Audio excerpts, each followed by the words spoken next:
You're only 5 steps away from the income you desire at any given point. We're going to go through those 5 steps right now. Yeah, let's do it. Let's do it. I'm excited. I don't know exactly what they are, but Rich has got them here for us. So You I'm ready? just as excited to learn as you are. You ready for number 1? Let's do it. Okay. First of all, I'm going to say educate yourself on wealth. And I know that may sound simplistic, but it is amazing what you can learn.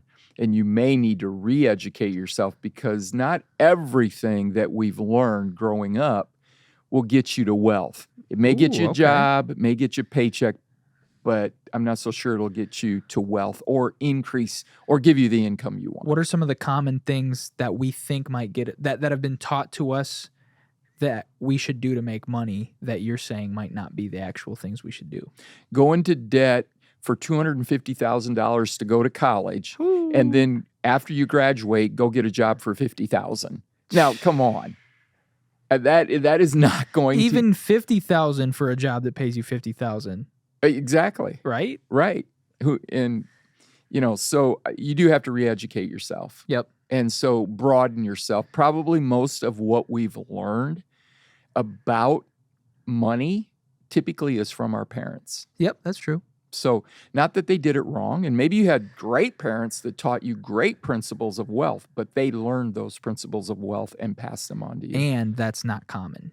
That's an true. Outlier. So Yeah, usually most people do not understand the concept of wealth. That's why you have a very small group of people that are wealthy, because the majority of people are not taught wealth.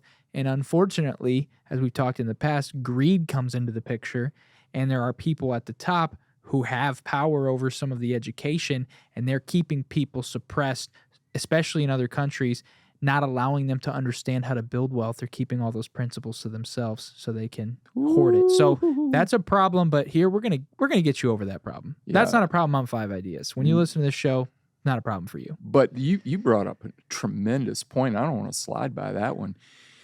That's why you have to educate yourself. You do. Because the educational system does not teach you. It's not built to. How to create wealth. It's not built to because they don't want. And that's in America even. I know, right? The wealthiest country. Ooh, they don't even teach you how to make wealth. Yeah. Interesting. But there's books and podcasts and all types of information out there. One little tip I could give is if you want to emulate, if you're learning financial skills from someone who is not where you want to be financially, they're already the wrong teacher for you.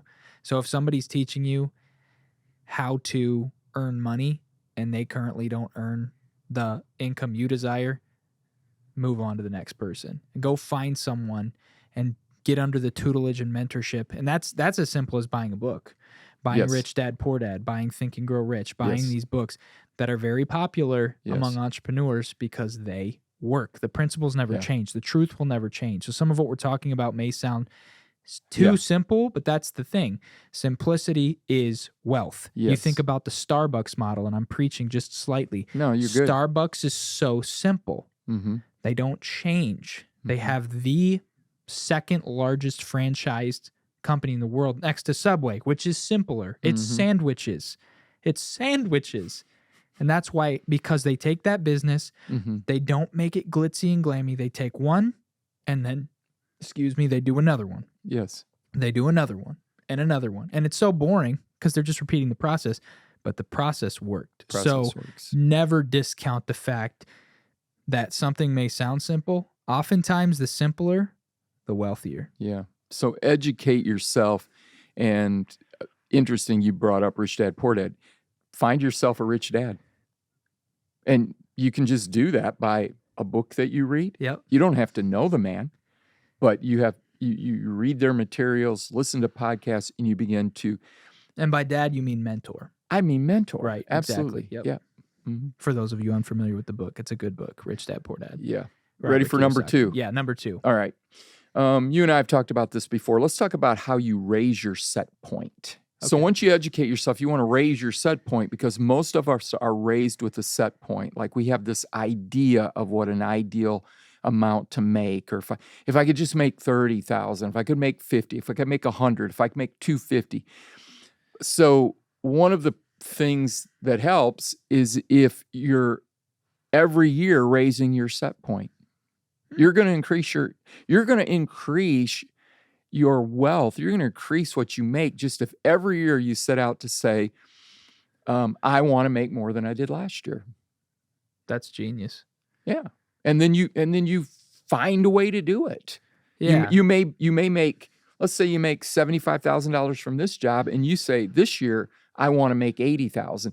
That means you have to figure out how to close that gap of how to make $5,000 that year. What's it going to be? Yeah. How are you going to do it? Mow lawns, do whatever, have a lemonade sale, but you're going to make $5,000 more.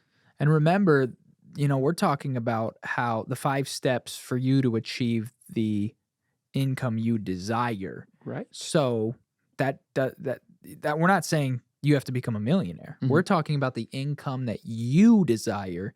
But this point's incredible because this point is make sure that income you desire keeps increasing if you want your life to continue to keep increasing. Because, the more you have, the more options you have. It's just true. And it's interesting how it works. It might sound like, well, I had to do this or I had to do that, but it goes back to what do you want? Yeah.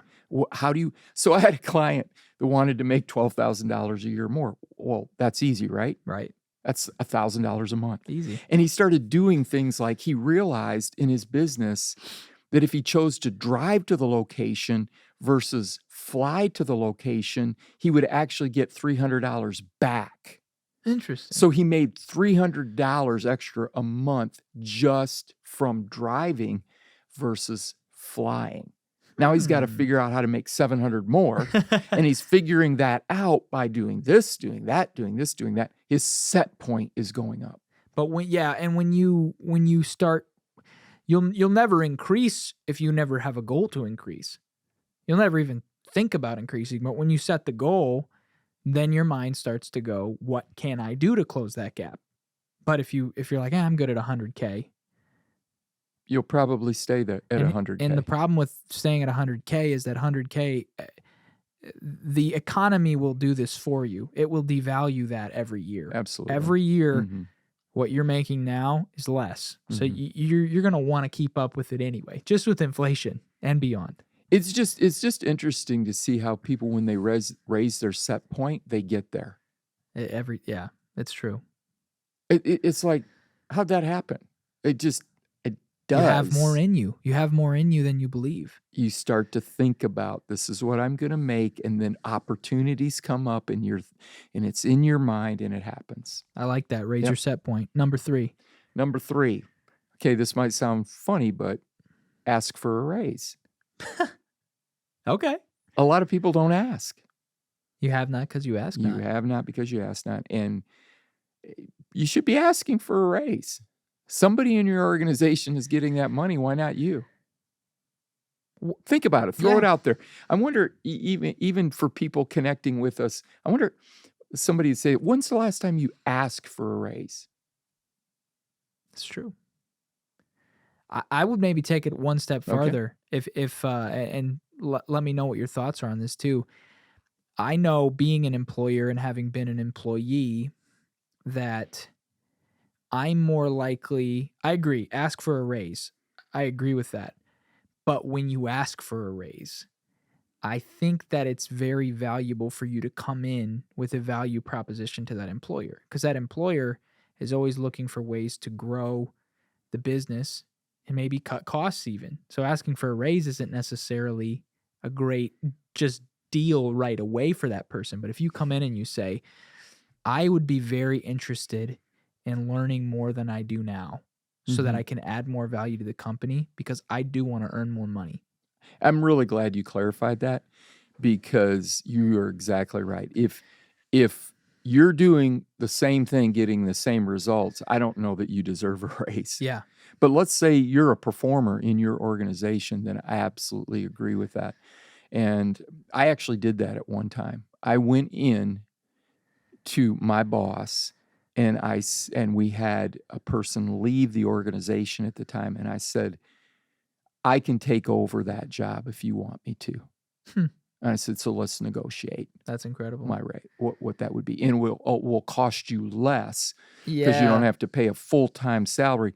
So I gave him a win and I got a win out of it. That's what I'm talking about, like Yeah. going in and negotiating your salary by saying, here's what I bring to the organization. Here's what I'd be willing to bring to the organization. Let's negotiate. Yeah, so by making yourself more valuable to that organization, even by just saying, I want to help this organization thrive, you could even say, I really like this company. I like working here. My personal desire is to make more money. I'd like to do it inside of this company. If there's a way we can work together for me to add more value to you and you can add more value back to me, Yeah, I think that's a really good way to go about asking for a raise. 100%. And you're probably going to get more than you think. Oh, yeah, that's right. What's step number 4? Number 4 is teach what you know. Okay. All right, personal experience. Yep. Everyone knows I'm a life and leadership coach, and I do it professionally. But I started doing this as an amateur. I had a natural knack for it. Yep. And so I actually coached friends in college. And then when I started working as a pastor, I coached all of our employees, and I just coach. And I figured out, wait, I know something here. Yep. And so I'm going to start teaching others to do this. I'm going to get my degree in it. And now I not only coach, but I teach others how to coach as well. You're trading value for value. It's almost point. the same. It is. It's almost the same principle as going in and asking for a raise, but instead you're going directly to a client and you're saying, I've got some valuable stuff. I can save you time, save you money, save you heartbreak, save you mishap. And all of this you guys are going to get just from this show for free, as long as we make the show, which we plan to do for That's right. forever. So as long as we can. So absolutely, you're going to get all that just from this show. Yeah. But with that said, teaching what you know is incredibly valuable. And if you're like, man, I don't really know a whole lot of stuff, go back to point number 1, educate yourself. Exactly. So learn some stuff. Exactly. Learn some stuff that makes you more valuable. And you don't have to be the best to teach. You just have to be one step ahead of the person that you're teaching. Like, you just have to be one chapter ahead of them. And I'm not saying teach people bogus information and scam people and lie, but if you know something, if you've crossed a bridge that somebody else wants to cross and you know how to tell them what to avoid that you maybe had mistaken, that is valuable. People will pay for it. There's ways to monetize that. And even just teaching what you know for free, giving value to people like this for free, people have this thing. It's called the law of reciprocity. They will reciprocate value for value. So if you're constantly giving so much free value, just how we were created, people are willing to give value back. Absolutely. Yeah, absolutely. Number 5. I saved this for last because it is very, very common, but it's so common. I'm not sure people take advantage of it. And it's simply this. You really need to have multiple streams of income. And ironically, I had a guy teach me this back when I was in college, just a long time ago, and it was before it was cool to have multiple streams of income. Yeah. And I applied it. There was I was always doing different things to bring in income. I still believe in it. Find ways, multiple streams of income. Don't just depend on one source of income. I couldn't agree more with that. Being a partner in 4 ventures and working on even more as we speak. Having multiple streams of income, it gives you options. It gives you, if one thing ever goes down, you've got another one. It's not like it's like you have 4 jobs. If you lose one, you've got 3 more and you can get your 4th one back up, and with just some ideas and whatnot. So having those streams of income, it's a confidence builder. It gives you confidence. You're like, okay, I'm not really loving how this one's working out, but I don't have to stay there because I've got these other ones. If I don't want to, if I'm not feeling like that's the direction I'm supposed to go, it gives you confidence. It gives you negotiation power. And whenever you do a business, whenever you have another stream, it forces you to get educated in that area. So you're getting at more education. You're making yourself more valuable. And yeah, you're finding more ways to just even increase your income. I think too, it increases your creativity. It does. Forces it. I think people that are in one job only and concentrating on it all the time, they get burned out. And when they get burned out, they don't do their job as well as they could. And so I think it's crazy for organizations to ever limit people from having multiple streams of income of working. I find that the people that I work with, the ones that are more diverse and have a lot of things going on, they're sharper, they're more creative, they're more energized.